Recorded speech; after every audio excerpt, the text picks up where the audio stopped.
All right, new guidelines for the amount of sodium we should have each day. Research shows that limiting our intake can reduce the risk of heart disease. Joining us now is Dr. Devi Nampiaparampil. She is a Fox 5 contributor from the NYU School of Medicine. It's hidden in everything. That's the hard part. Yes, it's impossible. That's the hardest part, actually, because people might think, oh, let me not add salt to my foods, right? And then I should be safe.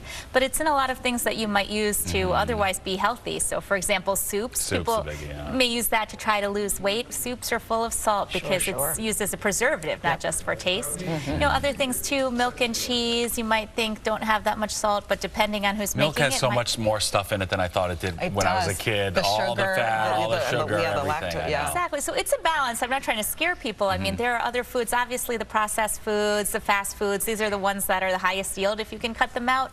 But the issue is that previously, or at least up till now, the guidelines have been to try to limit your salt intake to 2,300 milligrams. But now we're talking about maybe 1,500. So even almost half of it. Yeah. And even if you feel like that's too stringent, that you can't get down to that, you might say, okay, at least if I can stop some of these things or cut out some of these things from my diet, then that might make it better.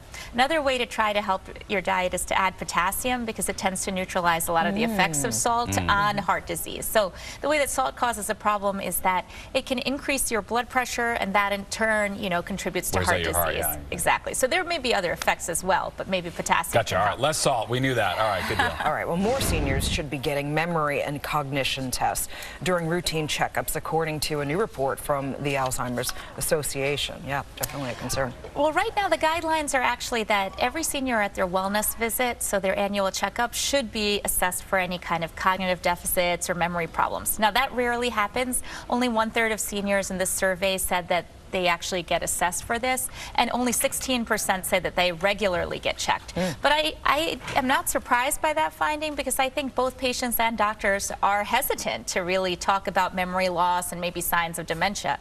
I mean, for a patient, they may feel like, okay, if you're checking me for memory loss, maybe you're going to diagnose me with something like Alzheimer's, where at present we don't have a cure, or maybe this might affect other things like my ability to drive. I don't want my driver's license to be affected. So that's problem number one. Now, I'll just say, to reassure people, there are a lot of things that can cause memory issues or apparent memory issues that are not Alzheimer's. So, for example, vitamin and mineral deficiencies, well, that could be checked and easily corrected.